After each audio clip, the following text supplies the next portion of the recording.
Hello everyone, I'm Tora Udhikari. Welcome back to my channel. Hope my YouTube viewers are in the best of their health and spirit.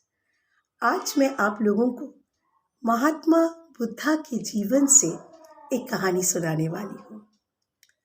महात्मा बुद्धा अपने शिष्यों को हर समय बहुत अच्छे बातें बोलते थे, ज्ञान की बातें बोलते थे ताकि वो लोग थोड़ा सा एनलाइटेंड होए। तो एक बार एक शिष्य ने महात्मा बुद्धा से एक बात पूछी।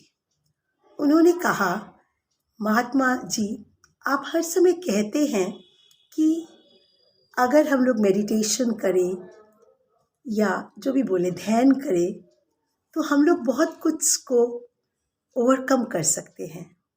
लेकिन आप ही बताइए, अब आप एजेड होते जा रहे हैं, बुढ़ापा आपको भी पकड़ रहा है।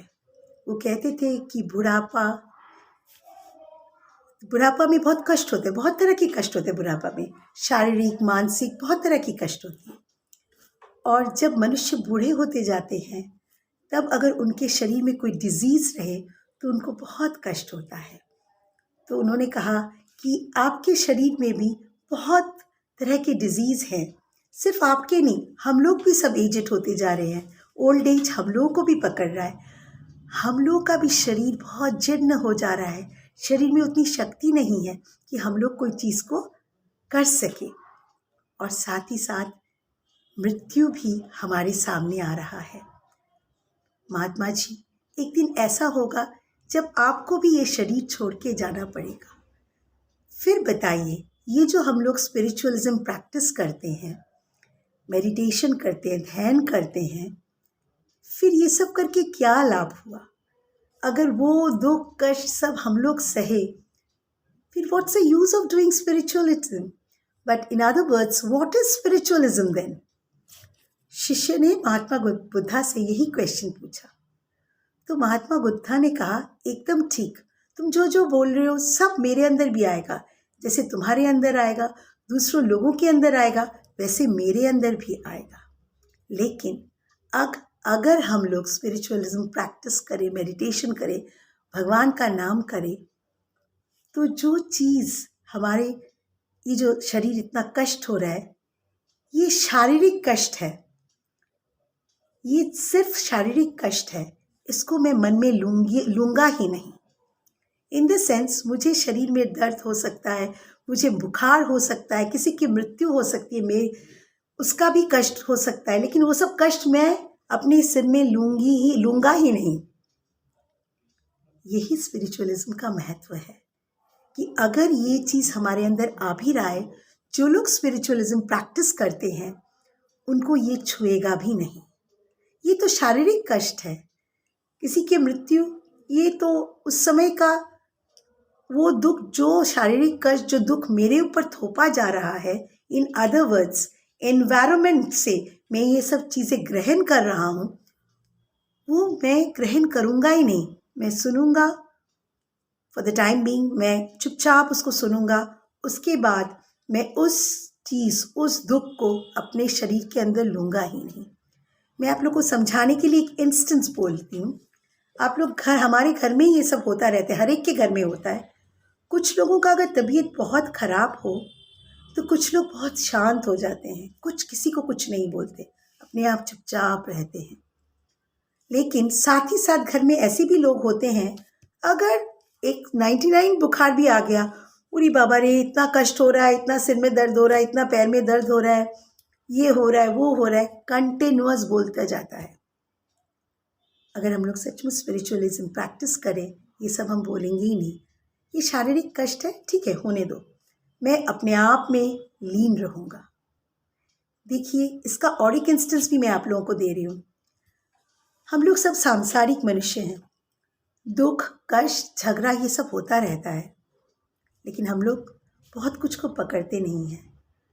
At times we try to forget it, and the only way to forget is to forgive the person with whom you have got this bad relation. Forgive करोगे तो फॉरगेट भी कर जाओगे सिचुएशन को. This is one way of thinking. Other way of thinking is उसको लेके सोचो, brute करो. उसने ऐसा क्यों कहा, इसलिए मैंने कहा था, नहीं तो मैं ऐसे कहता नहीं. ये सब बातें हमारे संसार में होता रहता है. बट ये दोनों एग्जाम्पल्स दे रही हूँ क्योंकि ये दोनों ही ज़्यादा होता है. एक शारीरिक कष्ट, एक वार्तालाप में एक दूसरे के साथ गलत फहमी होना, एक दूसरे को गलत समझना, घर में झगड़े आदि होना. ये दोनों चीज़ें ही अगर हम लोग स्पिरिचुअलिज्म प्रैक्टिस करें, हम लोगों को छुएगा नहीं. अगर हम लोग सचमुच मेडिटेशन करें, अपने आप में आ जाएगा. And it's a practice. ये मैंने अपने आप ही देखा है, मैंने बहुत जगह देखा है. I could forgive that person, but ऐसे भी इंस्टेंस देखा है कि मैं वहाँ नहीं कर पा रही हूँ. It's not with you, it's with me also. I have not reached that point. When I reach that point, I will be able to forgive and forget every incident and every person. Because मुझे उस सब को छूने की ज़रूरत ही नहीं है. मैं अपने आप में भगवान के नाम में लीन हूँ. मैं अपने आप मेडिटेशन करती हूँ. हम लोग भगवान का नाम लेते हैं, वो नाम ही हमें शक्ति देगा, चाहे जिसका भी नाम हो. चाहे अल्लाह हो, चाहे भगवान हो, चाहे गुरु नानक जी हो, चाहे जीसस क्राइस्ट हो, जो भी हो, नाम भगवान एक ही होता है. उसका नाम डिफरेंट होता है. जैसे पानी, वाटर, जल, वाड़ी, कितना कुछ बोलते हैं. ये different names of a thing है. ठीक उसी तरह भगवान का भी बहुत सारा नाम होता है, लेकिन बेसिकली गॉड इज़ वन. यही छोटी सी बात ये मैंने सीखा है, आप सबके साथ शेयर करना चाहती हूँ. और इट इज़ नॉट दैट कि अगर हम लोग सांसारिक है तो हम लोग स्पिरिचुअल नहीं हो सकते. It is not like that. हर सांसारिक व्यक्ति स्पिरिचुअल हो सकता है. बोलते हैं ना कि पानी में रहेगा, लेकिन पानी के जो वाटर जो कंटेंट है वो मुझे भिगाएगा नहीं. मैं एकदम कमल की फूल की तरह पानी के ऊपर रहूँगा या रहूँगी, वॉट एवर इट इज़. तो ये बात I myself I understood. I tried to share, I just wanted to share with all of you. If you think after seeing my video that you have liked it, please share among your friends and relatives, because ये essence of life है. इसके बिना हम लोग आगे नहीं बढ़ सकते. अगर आप लोग को अच्छा लगे तो please do share, like, share, comment and subscribe my channel, and please click on the button for all notification. Click on the all notification button, in other words, so that whenever I post a video, you get it the very moment you get it. Hope you have liked whatever I wanted to say, or I have tried to convey it. I don't know how far you have understood, but I've tried my best. Hope to meet you very soon with something new idea. Till then, stay happy and blessed. Bye bye, friends.